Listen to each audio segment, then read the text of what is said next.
요한계시록 18장 20절 말씀.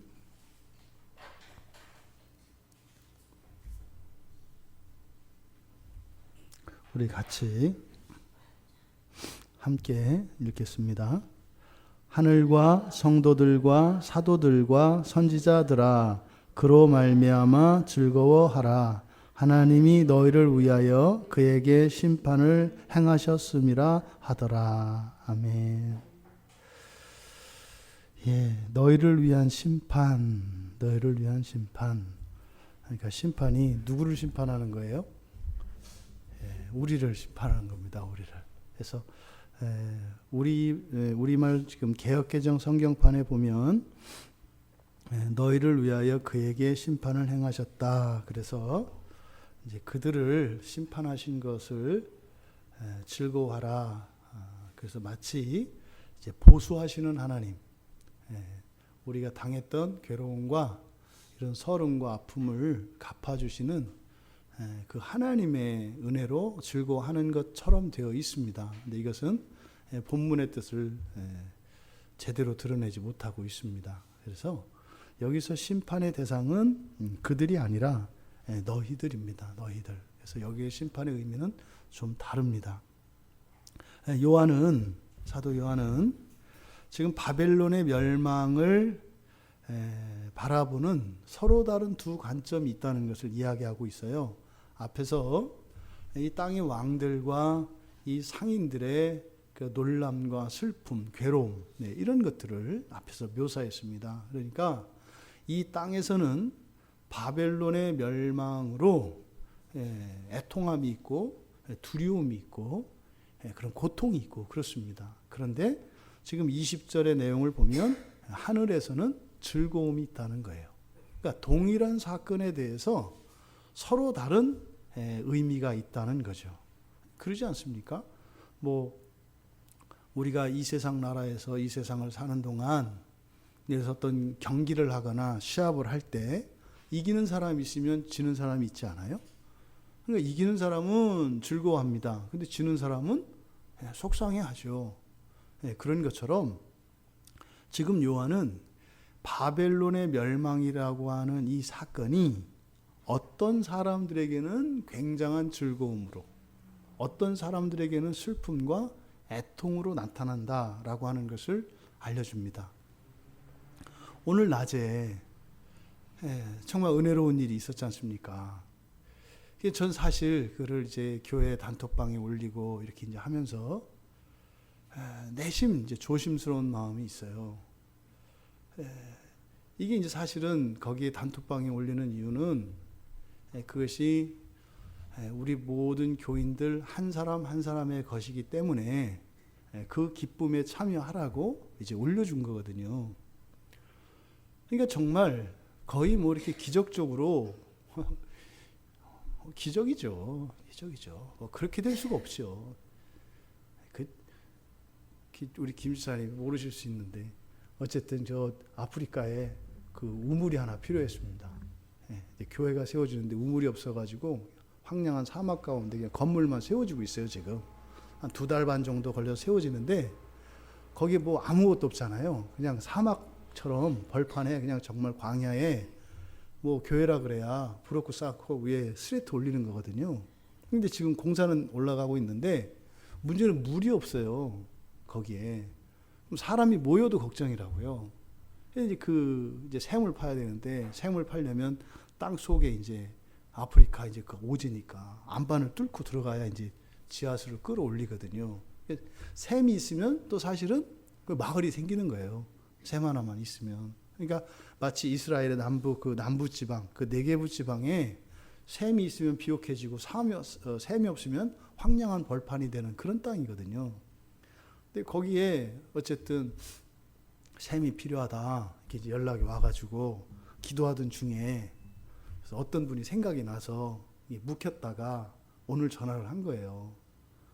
근데 그분이 그때는 엉겹결에 전화를 받고 나서 조금 있다가 5분 있다가 전화가 왔어요. 근데 그분이 그 목사가 이제 후배 목사인데 이제 한 정신 차리고 전화를 한 거예요. 정신 차리고 한 5분 돼서 형님 말입니다. 사실은 제가 좀 아까 전화 받을 때 은행에서 나오자마자 받은 거거든요. 이게 무슨 얘기인지 뜬금없이 은행에서 나오자마자 전화를 받았다 그러니까 그래서 뭐 돈 있던 걸 썼다는 얘기인지 뭔지 이제 그때 제가 전화를 뭐라고 했냐면 이렇게 이제 자꾸 이제 하나님이 마음을 주시는데 그래서 사실은 이제 일주일 내가 시간을 갖고 기도하다가 그래서 오늘 이게 이제 하나님의 뜻인 것 같아서 일단 전화하는 거다. 그래서 혹시 주변에서 누가 이렇게 그 아프리카에 지금 이제 생을 파야 되는데 혹시 누군가가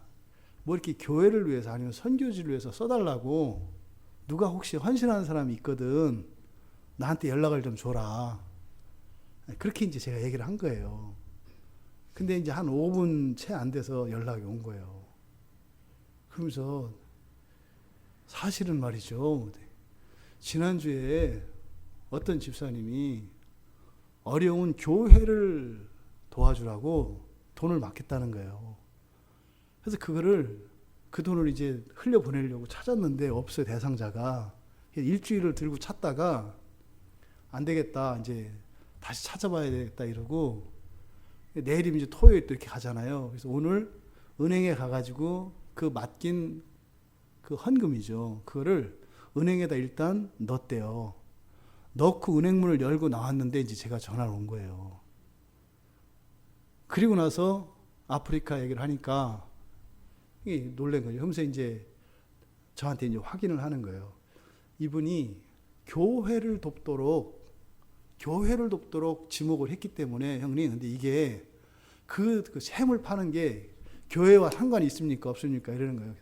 그거 교회 앞마당에다가 샘을 파는 거고 그게 없으면 교회가 안 된다. 그럼 됐습니다.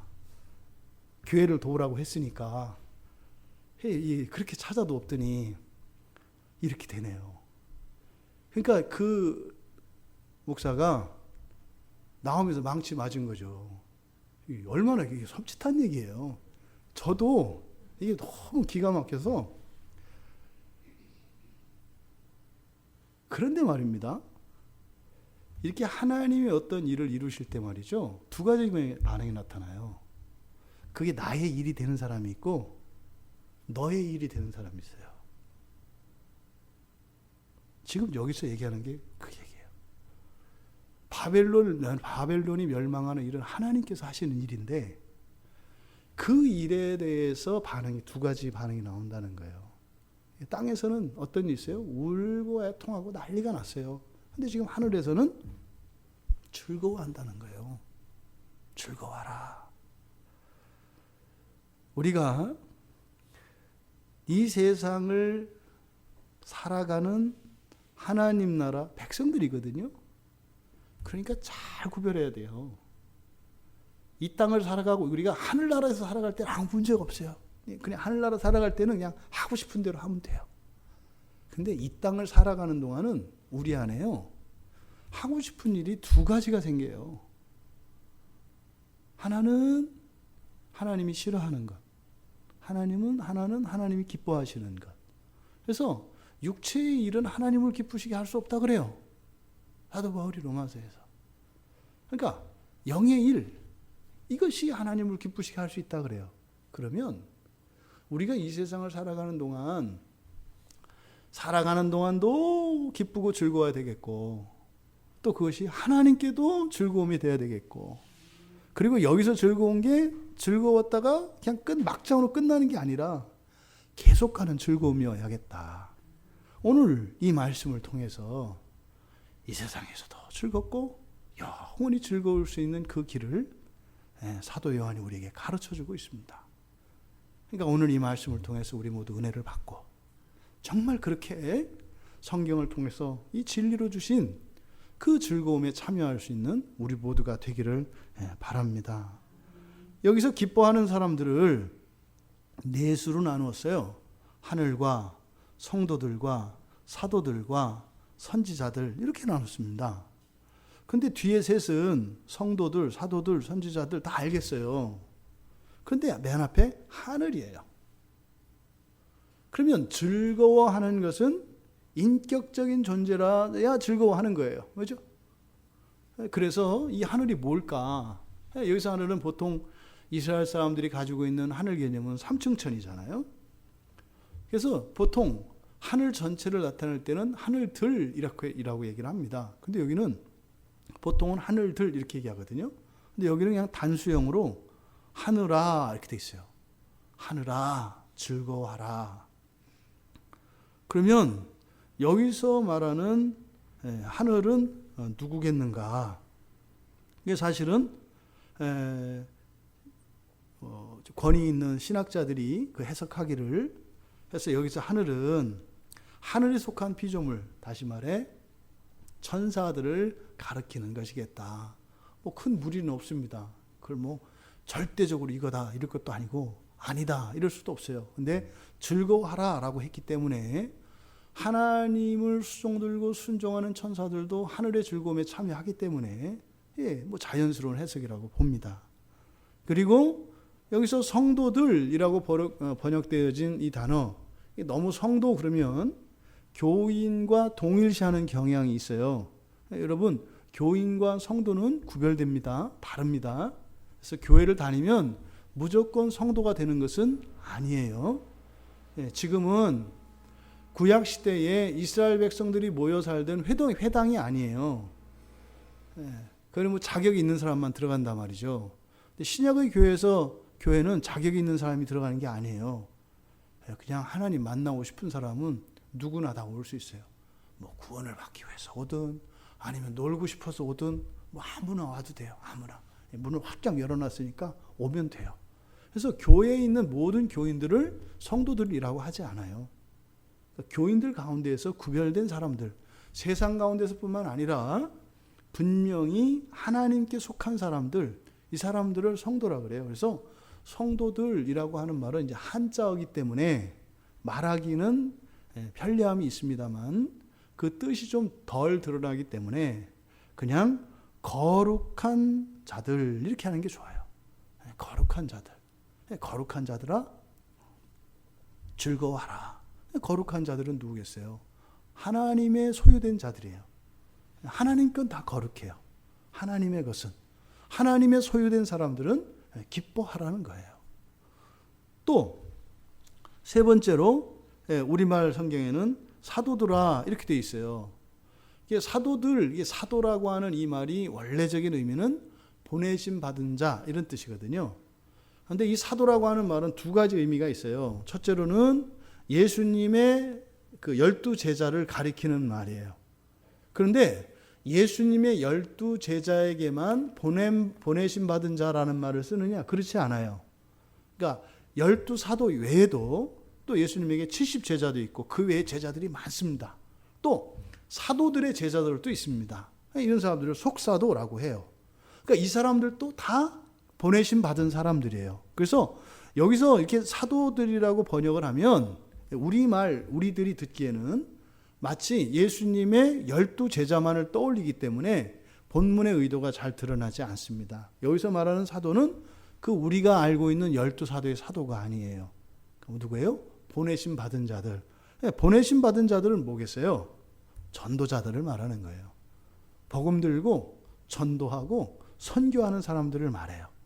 주의 복음을 들고 나가는 이 사람들을 여기서 사도들이라고 이야기한 거예요. 그러니까 여러분들이 여러분 일상 가운데 그리스도의 복음을 들고 누구에게 전한다면 그것은 나의 일이 아니라 뭐라는 거예요? 보내심을 받은 거라는 거예요. 그게 내 안에서 일어나야 합니다. 그리고 그걸 실천을 해야 합니다. 그런데 그것을 뭐라고 해요? 보내심 받은 사람들이라고 해요. 우리가 예수 이름을 전할 때 그것은 먼저 하나님으로부터 보내심을 받아야 가능하다는 것이에요. 그러니까 그 일 자체는요, 굉장히 영광스러운 것이고 그것은 복음을 전하는 점에 있어서는 사도들과 조금도 다를 바가 없어요. 거기에는 하나님이 주셨던 성령의 권능과 역사가 나타납니다. 여러분들이 복음을 들고 왔는데 그걸 믿어요. 그 있을 수 없는 얘기예요. 그럼 어떻게 믿어요? 아니, 저도 지금 목사가 되고 이렇게 해도 지금 이렇게 못 믿겠구만.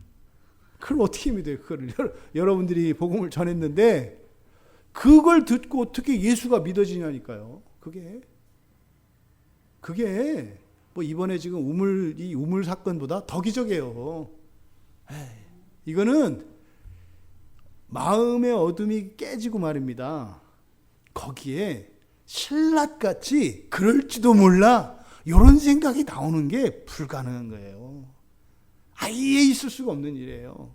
그러니까 이 보내심 받은 자들 이들이 여러분 근데 전도해 보셨으니까 아시겠지만 그렇게 돼요? 뭐 우리 장사님 이번에 가셔가지고 2명 모였다며. 그냥 영접도 안 했을 거고 그냥 온 것만이 이게 섬 전체에서 2명이 왔다는 거예요. 그 들어간 경비며 사람이며 이거 따져보세요. 이제 그런 얘기 어디 가서 해봐. 거길 왜 가 쓸데없이. 둘 모였다며. 그럼 뭐 했대야? 뭐 이렇게 이제 얘기 나오는 거 아니에요. 해도. 저도 그렇게 강팍한 데는 처음 들어봤어요. 그렇게까지는 안 돼요. 안 돼도 그렇게 안 되진 않거든요. 경상도 지역 가면 소금 뿌리거든요. 거기 가면 소금 뿌려 대놓고. 그 재수 없다고 고시를 하는 거죠. 네. 그래서 밥 먹을 때는 좀 와요. 소금은 뿌려도. 근데 거기는 어떻게 섬 전체에서 그냥 이게 거기는 뭐예요? 아마 그 어둠의 역사가 강한 거예요. 그거는 아예 두드려 부셔야 돼 거기는. 진짜로 성령께서 근데 계속 두드리시면 박살 내실 줄 믿습니다. 어둠의 진이 깨져요. 그렇던데 언제 2사람이 왔냐 싶을 정도로 동네 사람들이 다 오이는 거예요. 그게 기적이죠. 그런데 살면서 그것을 우리가 다 경험하냐면 못해요. 어떨 때는 모욕당하기도 하고, 어떨 때는 내가 이게 헛짓하는 거 아닌가 이런 생각도 하고 그런 거 하죠. 그런 생각 들죠. 또 우리가 항상 전도하고 복음 전했을 때 다 열매 맺어요. 아니요. 그런데 여기서 뭐라 그래요? 그렇게 보내심 받은 자들아 즐거워하라 그래요. 왜요? 뭐 열매가 다 맺히나 보네요. 맺히나 봐요. 이 땅에서 우리는 그 영광을 못 볼지 몰라도 반드시 맺히나 봐요. 그 다음에 선지자들입니다. 선지자들. 선지자들은 하나님의 말씀을 이야기하는 사람들이에요. 그러니까 보내심 받은 사람들과 선지자들의 성격은 좀 다릅니다. 선지자들은 사실은 누구에게 보내져요? 하나님 백성들에게 보내져요. 그러니까 보내심 받는 자들은 하나님 아직 영접하지 못한 불신자들에게 보내져요. 그러니까 말씀을 전한다는 의미에서는 같습니다만 대상이 다르죠. 그러니까 이 선지자들은 하나님의 백성들을 향해서 정확한 그리고 하나님의 뜻을 전하는 사람들이 선지자들이에요. 우리말로 하면 입 바른 소리 잘하는 사람들, 유난 떠는 사람들, 교회 안에서 저만 뭐 이렇게 하나님 믿고 사는 사람인 척 하는 사람들, 이렇게 거부감 있게 받아들여진다고요. 그러니까 이런 사람들을 향해서 즐거워하라 이렇게 얘기해요. 지금 이 우리말에 번역되어진 이 본문의 말씀이 조금 잘못 나타나 있어서, 그러니까 이건 좀 의역을 했기 때문에 그래요. 이걸 직역하면, 헬라어 원문을 직역하면 이렇게 됩니다. 기뻐하라. 그녀의 우위에서, 여기서 그녀는 바벨론 성을 말하는 거예요. 그 여자의 우위에서 하늘아, 거룩한 자들아, 보내심 받은 자들아, 선지자들아. 그러니까 왜냐하면, 그러니까 왜 즐거워하라고 했냐? 왜냐하면 하나님이 그 여자로부터 너희를 따로 심판하셨기 때문이다. 그러니까 지금 우리말의 의미와 좀 다르죠. 우리말 성경의 의미는 그런 거라고요. 사는 동안 힘들었지? 마지막에 가면 역전시켜가지고 하나님 이렇게 해주셔. 이런 의미로. 그래서 그들을 핍박하던 자를 심판하셔서 그래서 이렇게 보수해 주시는, 나의 억울함과 원통함을 갚아주시는 이제 이런 의미로 드러나게 돼 있어요. 근데 원문의 뜻은 그것이 아니라 그 여자로부터 너희를 따로 심판하셨기 때문이다. 이렇게 얘기를 해요. 그러니까 기뻐하는 그 이유는 뭐예요? 첫 번째로 심판을 하시는데 너희를 그 여자로부터 따로 떼어놓은 것 때문에 즐거워하라는 거예요. 이게 뭘까요? 원래는 우리가 어떻다는 거예요? 그 여자와 함께 있던 거죠. 원래는. 그 멸망이 사실은 뭐예요? 내가 받을 멸망이었던 거예요. 근데 그 가운데에서 따로 뗀 거죠. 소돔과 고모라 성이 멸망할 때 아브라함의 조카 롯을 꺼내잖아요. 그걸 말하는 거예요. 멸망, 그 진노를 면하게 된 것. 그것으로 즐거워하라는 거죠. 그러니까 그 화를 면하게 된 것으로 인해서 기뻐해야 된다. 즐거워해야 된다. 그러니까 이것은 사실 소극적인 이유입니다. 그렇지 않아요? 뭐 나쁜 일 일어나지 않는 게 그렇게 즐거운 거 아니잖아요. 여러분 오늘 살면서 나쁜 일 일어나지 않은 게 즐거워요? 괴롭지 않지. 괴롭지 않지 즐겁진 않잖아요, 사실. 이게 그렇게 뭐 힘든 일 없었던 게 감사할 때는 사실 특별한 때거든요. 그런 걸 감사하실 때는 아주 은혜가 충만한 상태고 영적으로 민감할 때입니다. 그러지 않고는 아무 일 없을 때 그냥 무덤덤할 때 그때 사실 우리가 즐거워하기 어렵다고요. 근데 사실은요. 어떤 어려움을 겪어보면 그냥 일상과 같은 그것들이 참 기쁘고 감사하고 즐거운 일이라는 걸 알게 되죠. 주로 이제 병원 갔을 때. 병원에 들어놓고 이렇게 보면은 화장실도 혼자 못 가가지고 빨리 지금 급해 죽겠는데 잠깐만요 잠깐만 하면서 간병인이 안 도와줄 때 이제 불이 나거든요. 나는 지금 급해 죽겠는데 보니까 뭐 괜히 신문지 갠다고 뒤적뒤적 하고 있는 그걸 보면은 우라통이 터지잖아요. 그러니까 두 다리를 걷고 그냥 화장실 가고 싶을 때 가는 게 얼마나 큰 건지 그때서야 알거든요. 근데 사실 평소에는 그 읽기 전에는 몰라요. 그래서 이거는 뭐예요? 화를 면하게 된 것 때문에 우리가 즐거워해야 되는 것은 맞지만 소극적인 이유예요.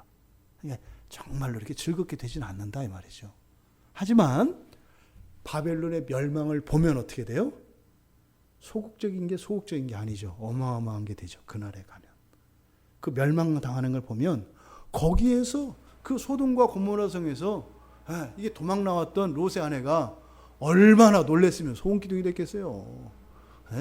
그 멸망당하는 게 얼마나 놀랬으면 악했는데 얼마나 놀랬으면 사람이 그 소음기둥이 됐겠냐고요. 너무 놀래서 물이 변화해 포도주 된 게 아니라 멀쩡한 사람이 소금이 됐잖아요. 너무 놀래서. 너무 놀라지 않기 바랍니다. 그런데 그걸 보면 그런 거예요. 거기서 면한 게 요한은요 실감하는 거죠. 와, 저기서 벗어났다는 게 정말 이건 감사 정도가 아니라 뭐예요? 즐거워야 되는 거구나. 두 번째로 적극적인 이유예요. 뭐라고 하냐면 그녀 위에서 기뻐하라 그래요. 그녀 위에서. 그러니까 바벨론성 위에서. 그러니까 뭐 이런 거죠. 그러니까 그림상으로는 그런 거예요. 밑에 막 불타고 있어요. 어마어마한 진노가 있어요. 근데 어떻게 해요? 그 위에 떠서 구름 밟고 서서 내려다보는 거예요. 실감 나세요? 막 정말 지옥과 같은 그 참혹한 일이 밑에서 일어나고 있는데 우리는 어떻게 해요? 영광 중에 들려 올려서 그 위에서 그걸 밟고 서서 밑에서 내려다보는 거예요. 그러니까 지금 여기서 그녀 위에서 기뻐하라 라고 하는 것은 단지 그 화를 면한 것만으로도 사실은 엄청난 즐거움이에요. 그 자리에 가면 그걸 안다고요. 우리가 병원에 가면 그걸 알듯이. 그런데 그 정도가 아니라 주님의 영광에 참여한 거예요. 거기서 면한 것만도 이거는 너무나 영광스럽고 놀라운 것인데 주님의 영광에 참여시켜 주신 이것으로 인해서 즐거워하라는 거예요. 여러분 놀라운 기독교의 이 원리가 구원의 원리가요 없어요. 죄를 지으면 떨어지잖아요 아래로. 말하자면 죄를 짓는 거는 이게 길 가다가 벼랑으로 떨어지는 거거든요. 죄를 지면. 그럼 죄를 져서 1m, 2m, 3m, 4m, 5m, 10m, 50m, 100m 떨어져요. 근데 거기서 딱 죄인지 깨닫고 주여 이 죄를 용서해 주십시오. 내가 죄인지 몰랐습니다. 내가 주님을 십자가 못 박았습니다. 나 떨어지는 거 당연합니다. 그런데 이게 하나님께 죄라는 걸 몰랐어요. 하나님 정말 미안해요. 하나님 정말 죄송해요. 그때 놀랍게 승기가 일어나요. 막 떨어지다가 갑자기 몸이 붕 뜬다니까요. 떠가지고요.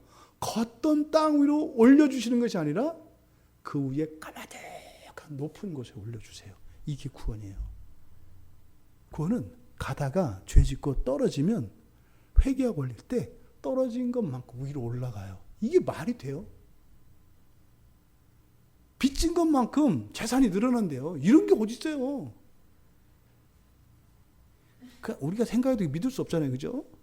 안 믿는 게 정상이라 이런 게 어디 있어요? 근데 이게 기독교의 구원의 원리거든요. 지금 보세요. 멸망당할 자였어요. 거기서 면해 주신 것만도 이거는 뭐 말로 다 할 수 없는 감사예요. 그런데요. 멸망에서 구원해 주신 게 아니라 하나님의 영광으로 올리셨다 이 말이에요. 이것이 적극적인 즐거움의 이유가 되는 것입니다. 구약에서, 그러니까 성경 전체에서 바로 이 부분에 대해서 가장 잘 노래한 시가 시편 23편의 5절 말씀인 것 같아요. 23편의 5절. 그러니까 주께서 내 원수의 목전에서 내게 상을 차려주시고 기름을 내 머리에 부으시고 그 정도가 아니라 잔이 넘쳤다. 이거 죽음이에요. 이거 사도 요한이 본 거예요. 이걸 본 거예요. 아니 지금 그녀 위에서 심판받고 멸망당하는 그 위에서 내려다보는 이것을 다윗은 뭐라고 하는 거예요? 심판받고 죽어나가는데 옆에 잔치상을 밥상을 차려놓고 먹는다는 거예요. 이거를 또 뭐, 아이고 어떻게 죽어가는데 밥을 먹는데 분위기가 그게 아니 그 얘기가 아니지. 그 얘기가 아니죠. 그 얘기가 그렇게 나타낼 수밖에 없었던 거예요. 근데 이게 지금 사도 요한이 마지막 묵시에서 그걸 본 거죠. 아 이런 거구나. 그러니까 지금 여기서 이 신자들 그리스도인들의 그 즐거움의 소극적인 이유와 적극적인 이유를 여기서 가르쳐주고 있습니다. 그렇다면 여기서 지금 말하는 20절의 가장 중요한 키워드, 핵심 단어가 즐거워하라는 말이거든요. 즐거워하라. 이게 성경에 여러 가지 이게 즐거워한다라고 하는 의미를 가진 단어들이 여러 가지가 있어요. 이제 마태복음 5장 12절에 보면 즐거워하라, 기뻐하라 그 얘기 나오거든요. 근데 그 단어하고 달라요. 그래서 지금 여기에서 사용되어지는 즐거워한다라고 하는 것은 그대로 읽으면 유프라이누라고 하는 말이거든요. 유프라이누 즐거워하라. 예. 유프라이누 그러면 즐거워하라 이렇게 되는 거예요. 즐거워하라. 유프라이누. 근데 이 유프라이누라고 하는 말은 좋다라고 하는 그러니까 헬라어에서 유가 좋다는 뜻이에요. 예, 뭐 영어로 굿, 좋다 이거거든요.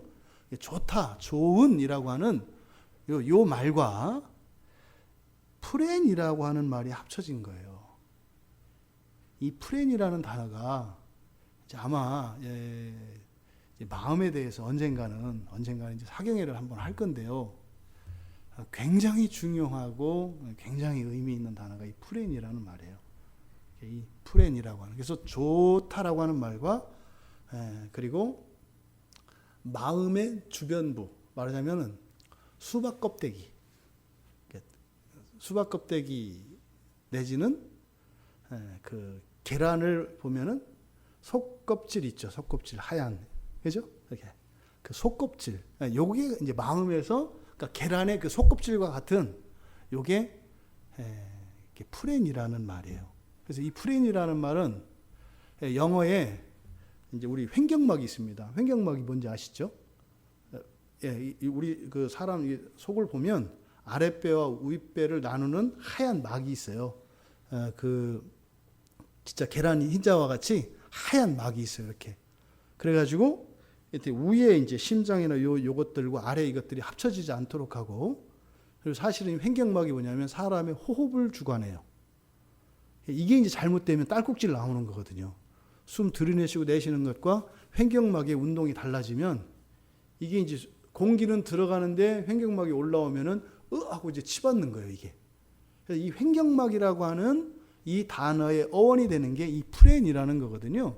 그래서 성경에서 이야기하는 그 마음의 그 주변부, 이렇게 바깥 부분이에요. 그래서 알아드실 줄 알고 그냥 얘기합니다. 이게 마음이 사실은 우리들의 행동을 결정하죠. 오늘 저녁에 여러분들이 예배 드리러 나오셨잖아요. 그때 먼저 여러분 마음이 움직였다고요. 물론 들락날락하지 마음이 갈까 말까. 그때 갈까 말까 할 때 숨지는 것처럼 마음이 이렇게 올랐다 내려갔다 올랐다 이렇게 내려갔다 이렇게 해요. 그다음 쑥 올라오면 이게 이제 행동으로 나타나는 거예요. 근데 올라왔다가 안 하는 거 있잖아요. 그때 올라왔던 마음이 쑥 꺼지면 갔다가 에이 이렇게 이제 주저앉는 거예요. 요게 요 프렌이라는 거예요. 그러니까 우리의 마음이 변덕불이잖아요. 이게 뭐 하려고 했다가 갑자기 안 한대. 그 사람도 자기도 모르는 거예요. 마음이 이렇게 움직이는 거니까. 근데 요게 이 프렌이라는 것이 마음을 움직여요. 요게. 그러니까 여기서 즐거워한다고 하는 그것은 그러니까 뭐예요? 요 프렌, 마음을 움직이는, 마음이 작동하는 요게 좋은 상태. 요거를 즐거워한다, 즐겁다라고 여기서는 얘기를 하는 거예요. 사실 이거 우리말에 없어요. 그러니까 영어에도 이런 단어가 없어요. 이런 건 어떻게 돼요? 만들어내야 돼요. 만들어내야 되는 거예요. 그래서 말입니다. 성경이 들어오면은요, 그 나라의 도덕 수준과 문화 수준이 올라가게 돼 있어요. 왜냐하면 그 나라에 없던 개념이 생기고 그러면 말이 생겨야 되잖아요. 셰익스피어나 이런 사람들이 만약에 성경이 번역되지 않았으면 나타나지 않는 사람이에요. 원래 영어 단어가 많지 않아요. 별로 없던 단어입니다. 영어라고 하는 언어 자체가요, 해적들 쓰고 이런 거라 아주 저급한 언어예요. 저급한 단어도 별로 없다고요. 그런데 영어가 이렇게 격조 있어지고 그리고 문학성과 풍부한 어휘를 가지게 된 것은 뭐냐면 성경 번역이에요. 영어로 성경을 번역하려니까 영어 단어에 없거든요. 그러니까 어떻게 해야 돼요? 만들어내야 되잖아요. 그럼 단어가 만들어지면 어떻게 돼요? 사상과 사고와 개념이 생겨요. 그럼 사람들이 어떻게 돼요? 머리가 좋아져요. 이게 성경이 무시무시한 거예요. 근데 지금 우리나라가 그 일을 소홀히 하고 있어요. 그러니까 그 다른 말들을 그냥 한글로 맞춰서 막 그냥 이렇게 껴 넣으려고 하니, 예? 이게 세상에 그 엄청난 국보급 그 골동품 이런 거를 집에다 갖다 놨더니 한쪽 방에다 그냥 몰아놓았다고 생각을 해보세요. 그때요. 잘 닦아가지고 받침대에서 탁 놓고 그러면 도둑들이 얼마나 사모하는 집이 되겠어요. 그런데 창고에다 박아놓으니까 도둑이 도대체 갈 생각을 안 해. 아무것도 없는 것 같이. 예? 그래서 이 언어를 우리가 갈고 닦아내고 막 만들어내셔야 돼요. 그러니까 우리 권사님들 공부 열심히 하셔야 돼요. 왜? 여러분들은 인생의 지혜가 있기 때문에요. 이런 단어들을 만들어내실 수 있어요. 근데 안 만들어내시고 작정을 하셨잖아. 나 늙었다. 이렇게 하고서 이제 책 봐라. 무슨 책이냐, 애들이냐, 뭐지. 애들 때 공부 안 하셨잖아. 이게 하셔야 된다니까, 진짜로. 왜? 권사님들이 가지고 있는 인생의 풍부한 지혜와 또 하나님의 은혜에 대한 경험들은요, 있어요. 하나님의 지혜가. 그러니까 권사님들 모여서 딴 얘기하지 말고 그런 거예요. 야, 우리 프렌을 무슨 말로 바꿀까? 이렇게 해야 되는 거죠. 얼마나 아름다워요. 예? 딱 팔각정에 앉아가지고 헬라어 단어 놓고 이거 지금 목사님이 이거 우리나라 단어 없어서 이거 고민이라는데 이거 우리가 하자. 예? 그게 딱 하면 깜짝깜짝 놀래는 이런 지혜들이 그거 아니에요? 누가 깔봐요. 예? 지들 좀 힘 좀 쓴다고 고치고 청소하고 한다고 지들 어디 깔봐. 예? 말씀 갖고 지금 노는데 이런 권사님들 다 되시기 바랍니다. 네, 우리 집사님들도 연세 드실 때 다 그렇게 하시기 바랍니다. 그래서 우리 국어가 더 아름다워지고, 그래서 우리 후손들은 성경으로 인해서 더 이렇게 영특해지고 더 지혜로워지는 그런 민족 되기 바랍니다. 성경은 단지 이 안에 있는 메시지만이 우리에게 준 게 아니라 일반론적 영역 안에서도 살아가는 힘과 지혜를 줘요. 성경 많이 보면 똑똑해져요. 정말로요. IQ도 좋아지고 EQ도 좋아지고 뭐 별Q 다 좋아져. 성경이 사실 성경이 사실은 우리가 성경을 활용을 못하는 거죠. 예. 그저 두고선 그냥 이렇게 뭐 밟으면 안 되고 뭐 이렇게만 생각하고 그냥 고이 나중에 돌아가실 때 조심하셔야 돼요. 돌아가셨을 때 이제 권사님 돌아가시고 이제 성경책을 다 보고 이렇게 후손들이 뒤져볼 건데 참 정결하게 사셨다 이렇게 하면 이제 이거 안 되는 거야. 이렇게 하면 예? 이 은혜가 팍 돼야 된단 말이죠. 어쨌든 여기서 즐거워하다라고 하는 이 말은 없어요. 우리말에 없어요. 근데 이 즐거워한다라고 하는 이 말은 어떤 상태다? 우리의 마음이 잘 작동하는 상태. 그러니까 이게 느낌은 이제 그런 걸 것 같아. 여성분들은 화장할 때 한 번에 할 때마다 마음에 드는 상태. 눈썹을 그리든 입술을 바르든 머리를 빗든 한 번 손만 가면 머리가 쫙 나와. 그래 이렇게 로션을 한 번만 쫙 하면 쫙 나와. 옷을 입었는데 쫙 나와. 요게 즐거운 상태예요. 음식을 한다면 뭐 딱 그랬는데 물이 딱 맞아. 간을 보려고 그냥 대충 소금 한번 떠서 넣었는데 입에 쫙 붙어. 요게 여기서 말하는 즐거움이에요. 뭔지 아시겠죠? 그러니까요. 부족함이 없는 꽉 찬, 아주 꽉 찬, 지금 요 안에 공기가 꽉 차 있잖아요. 그러니까 우리의 마음의 온전한 상태, 그것을 즐겁다라고 이야기를 하는 겁니다. 그런데요, 이 즐겁다는 여기서 즐겁다라고 하는 이 말이 계시록에서 3번 쓰이거든요. 근데 한 번은 땅에서 즐거워할 때 쓰여요. 땅에서. 이게 11장, 계시록 11장 10절인데 땅에 있는 사람들이 즐거워하는 사건이에요. 근데 언제 즐거워하느냐? 선지자가 죽었을 때. 하나님 말씀을 전하는 선지자가 죽으니까 땅에 있는 것들이라 그래야 돼. 땅에 있는 것들이 즐거워해. 왜? 말씀으로 내 심기를 불편하지 않게 하거든. 저놈의 선지자들 때문에 아주 찝찝했거든. 근데 그게 딱 사라지고 나니까 아주 마음이 즐거워. 어떤 마음이겠어요? 완전히 병든 마음이죠. 그런 상태로 나타난다고요. 그런데 12장 12절과 오늘 우리가 본 이곳에서 이 즐거워한다는 요 말이 또 이제 2번 쓰이는 거예요. 근데 12장 12절에서는 그리스도의 승리죠.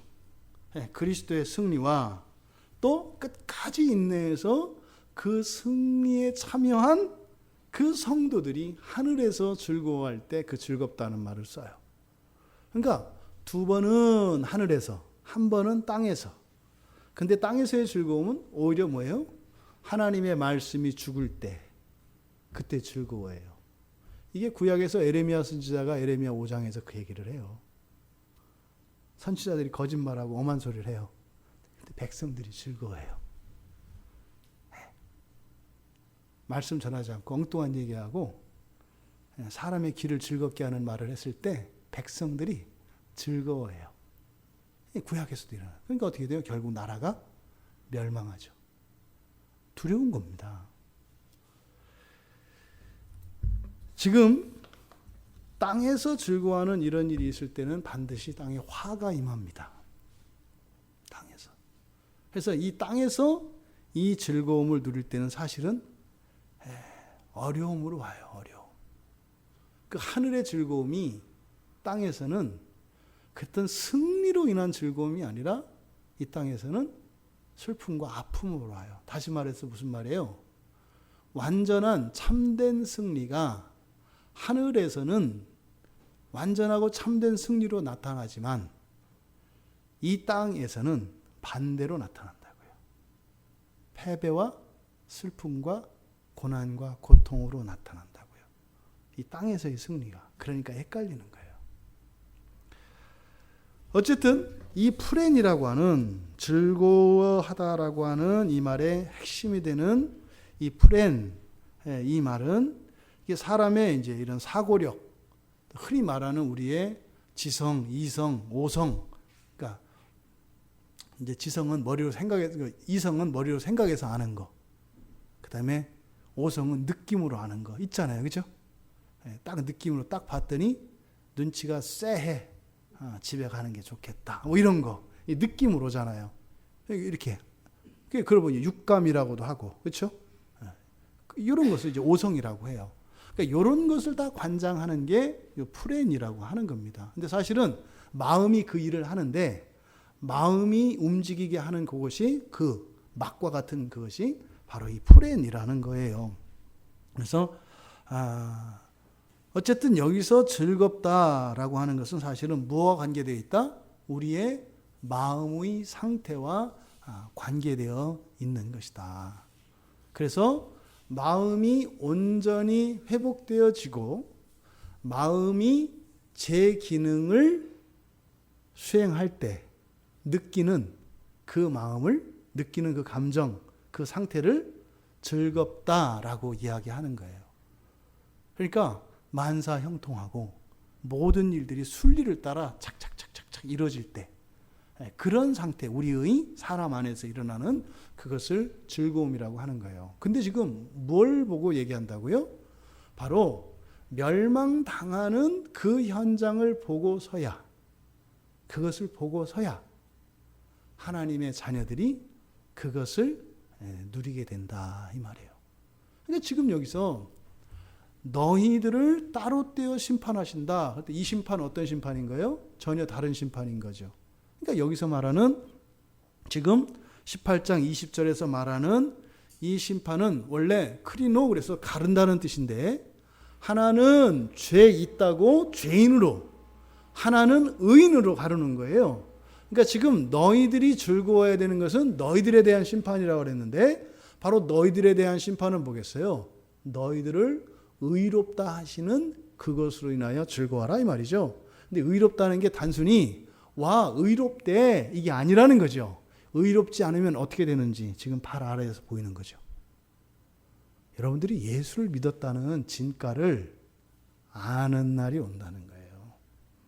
여러분들이 참고 조금 더 힘을 내고 힘써서 다른 사람들 눈치 보지 않고 사람들의 어떤 이런저런 눌리지 않고 그저 그리스도 한 분만 바라보며 살아왔던 그 모든 것들이 얼마나 복된 것인가 하는 것을 여러분이 분명하게 알게 되는 날이 온다는 거예요.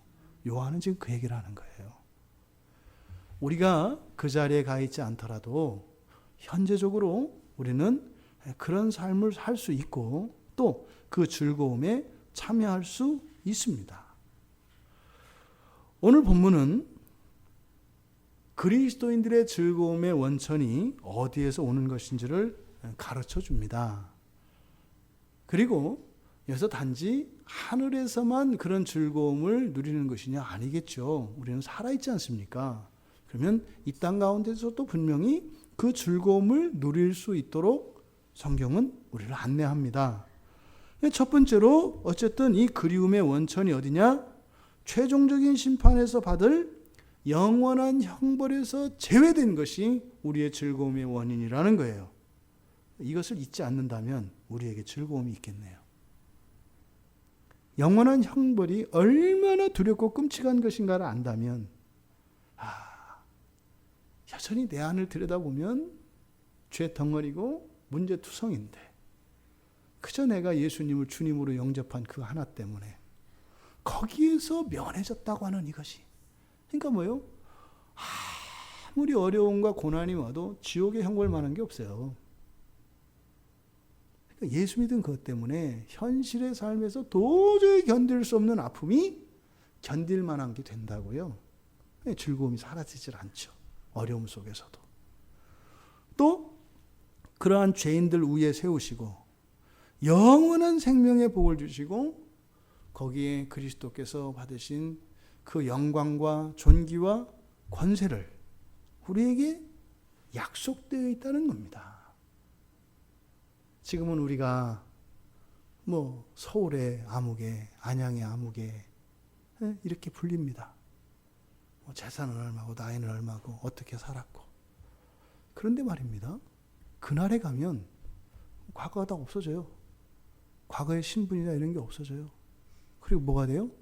우리는 하나님의 자녀가 돼서 하나님과 함께 이 세상을 통치하는 통치자의 자리에 가요. 귀족 중에 최고의 귀족이고요. 왕족 중에 왕족이라고요. 우리 집사님 믿어지세요? 아멘. 아멘. 지금 이대로의 모습이 아니에요, 여러분. 여러분들이 알고 있는 가장 똑똑하고 가장 훌륭하고 가장 힘세고 가장 멋진 그 사람들을 능가하는 사람들이 돼요. 누가요? 그리스도인들이. 그 약속을 붙드시고 즐거움을 잃지 않는 우리 모두가 되기를 바랍니다. 세 번째로 우리가 잊지 말아야 할 것, 하지만 이 땅에 살아가는 동안은 이 땅에서 주는 이 즐거움은 하늘에서 주는 즐거움과 정반대로 계시록에서는 나타나고 있다는 사실이에요. 이 땅에서 우리에게 즐거움을 주는 이런 것들은 오히려 화라고 계시록에서는 이야기하고 있다는 사실을 잊지 말아야 합니다. 이게 참 어려운 거예요. 이게 거울 보시면 왼손 오른손이 바뀌어 보이는 거 아시죠? 네. 거울 속에 가면은 제 오른손이 내 왼손이고 내 왼손이 오른손이 되고 이게 바뀌어요. 그죠? 거울 속에 있는 나를 보면은 거울에 이렇게 내 모습이 있어. 그거 보면 여기 있으면 왼손이잖아요. 왼손. 근데 사실은 뭐예요? 이 오른손이라고요. 내가 오른손으로 움직이는데 거울 속에서는 어떤 손이 움직여요? 왼손이 움직여요. 근데 이거 오른손이에요? 왼손이에요? 오른손이에요. 근데 쟤는 왼손이에요? 오른손이에요? 왼손이에요. 그러니까 오른손과 왼손이 동시에 움직이거든요. 그러니까 둘 다 사실이에요. 둘 다 사실이라고요. 그럼 거울 바깥에 있는 것은 이 세상에서 삶이고 거울 속에서의 삶이 사실은 하늘의 삶이거든요. 성경은 뭐라고 하는 거예요? 하늘에 보이지 않는 하늘의 삶을 살라고 하는 거예요. 그러면 분명히 저건 왼손이라니까요. 그럼 또 거울이 뭐라고 하는 거예요? 왼손을 들었다 놨다 하면서 야, 너 오른손 고쳐 이렇게 하는 거예요. 아니 왼손 고치라 그래야지 왜 오른손 고치라 그래? 이게 이제 안 되는 거예요. 그리고 자꾸 어떻게 해요? 자꾸 왼손을 만지작거리는 거죠. 그럼 거기서 계속 그러잖아요. 아니 오른손 고치라니까 하면서 왼손을 드는 거예요. 우리가 완전히 망가졌다는 거 잊지 마세요. 절대 나 믿으면 안 돼요. 나 믿으면 안 돼요. 이게 나이 들어가면서 좀 실감이 나잖아요. 그죠? 예. 뭐 벌써 저도 저를 못 믿는데 도대체가 이게 예? 근데 마지막에 가면 다 알죠. 그죠? 여러분 우리는 하늘의 백성들인 것을 잊지 마시기 바랍니다. 여러분들이 하나님 나라를 믿고 정말 지옥을 믿는다면 하나님 나라로 살아가야 되지 않겠어요? 이 중간에 끼어있는 이 세상, 거꾸로 되어 있는 이 세상을 따라서 살아가다가는 그 길이 사망길로 간단 말이에요. 하늘을 따라 생명길로 가야 되지 않겠어요? 성경밖에 없어요. 하나님 말씀밖에 믿을 게 없다니까요. 그래서 말씀만 따라가야 돼요. 때로는요. 이거는 오른쪽인데 왼쪽이라고 이야기한단 말이에요. 그럼 어떻게 해요? 아멘. 왼쪽이 오른쪽인 줄 알고 가실 수 있는 복된 여러분들 다 되시기 바랍니다. 그래서 참으로 맞았구나. 그렇게 하나님의 기쁨에 참여하는 우리 모두 되기 바랍니다. 그렇다면 참 골치 아프네요. 이게 왼쪽 오른쪽이 바뀌어 있으니 땅에서 즐거워하자니 이거를 참 어렵네요. 근데 여기서 이 즐겁다라고 하는 말이 성경에 많이 쓰이지 않아요. 그러니까 너무 복잡하니까 간단하게 알려주신 것 같아요. 그래서 특별히 사복음서에서 마태, 마가, 누가, 요한 이 사복음서 중에서 이 즐거워하다라고 하는 이 말은 누가복음에만 쓰여요. 누가복음에만. 그래서 누가복음에 보면 어떻게 이 땅에서의 즐거움이 어떻게 우리에게 주어지는지를 알게 하시는데 대표적으로 이 즐거워하는 게요. 누가복음 15장에서 탕자의 아버지예요. 그 둘째 아들이 재산 가지고 나갔다가 다 탕진하고 돌아오잖아요. 그때 아버지의 마음이 즐거워하는 마음이에요. 근데 우리가 현실적으로 생각을 해보세요. 우리 자녀 가운데 누구 하나가 집안 재산을 뚝 잘라가지고 나가봐야 이게 티전할 게 뻔해요. 못된 짓 할 거 뻔하고, 그것도 애가 멍청해서 사기당하기 좋은 애야. 그걸 가지고 또 사기하겠다, 사업하겠다고 그랬으면은 한몫에 들어먹을 가능성이 많아. 차라리 이거 쓰겠다고 그랬으면 좀 오래 쓸 텐데, 또 돈 벌어보겠다고 하면 이거 한 방에 가는 거거든요. 그 마음이 어떻겠어요, 아버지가. 그런데 즐거워할 때 어떤 때예요? 다 들어먹고 왔을 때예요. 금이 환영했을 때가 아니에요. 다 들어먹고 왔을 때 아버지가 즐거워요, 여러분. 그러니까 이 즐거움이 이게 섬찟한 거예요. 나가가지고 더 많이 벌어먹고 와서 효도하려고 왔을 때 즐거워하는 게 아니에요. 다 들어먹고 그러고 왔을 때 아버지가 즐거워한다 그래요. 또 누가복음 12장 19절과 16장 19절에 부정적인 의미에서 이 즐거움이 쓰이는데, 12장 19절과 16장 19절에서의 즐거움은 그겁니다. 세상의 부여로움이에요. 재산을 많이 가지게 된 거. 요게 이제 즐거움의 한 이유예요. 그러니까 요건 땅의 즐거움이죠. 근데 전부 그것은 어떻게 돼요? 훗날 하늘에서 후회하게 되는 거짓 즐거움이에요. 그러니까 완전한 즐거움은 아버지가 가졌던 즐거움이에요. 그러니까 사실은 아버지는요, 아들이 재산을 가지고 나가서 다 탕진하고 왔으면은 그 아들 위해서 돈 써야 되고요. 또 아들 치료해 줘야 되고요. 할 일이 더 많아요. 근데 그것이 즐거움이라 그래요. 이 땅에서 누리는 즐거움의 정체가, 다시 말해서 영원히 하나님 나라에서까지 계속되어지는 이 마음의 완전한 즐거움이라고 하는 것은 사실은 이 세상 살아가는 동안은 뭐예요? 희생과 헌신이에요. 근데 그거를 한마디로 말하면 뭐겠어요? 사랑이라고요. 사랑만이 이 세상에서 우리가 영원한 나라까지 즐거워할 수 있는 유일한 것이 사랑이에요. 사랑. 이 사랑이 아닌 다른 것은 반드시 후회하게 되는 것이다. 땅에서 즐거워할 것이 무엇인지 사도행전 2장 26절과 27절에서 다윗의 고백을 통해서 이야기를 해요. 사도행전 2장 26절, 27절을 보면 이렇게 되어 있습니다. 그러므로 내 마음이 기뻐하였고 내 혀도 즐거워하였으며 육체도 희망에 거하리니 이는, 그러니까 왜냐하면 내 영혼을 음부에 버리지 아니하시며 주의 거룩한 자로 썩음을 당하지 않게 하실 것임이로다. 이렇게 되어 있습니다. 그러니까 지금 다윗이 이 세상에서 누릴 수 있는 최고의 즐거움, 영원한 나라까지 가져갈 수 있는 이 마음의 완전한 즐거움은 바로 그리스도로 말미암는 구원이라고 얘기를 하는 거예요. 근데 그걸 누가복음에서는, 누가복음 15장에서는 그걸 사랑이라고 이야기하는 거고요. 그래서 예수님께서 우리에게 사랑하라고 명령하셨잖아요. 그걸 바꿔서 뭐라는 거예요? 즐거워하라는 거죠. 즐거워하라. 내가 너희의 영원한 즐거움을 위해서 십자가에서 죽고 너희들을 구별하였으니 하늘의 즐거움에 참여해라. 이 땅에서도 누구로 말미암는? 그리스도의 사랑으로 말미암는.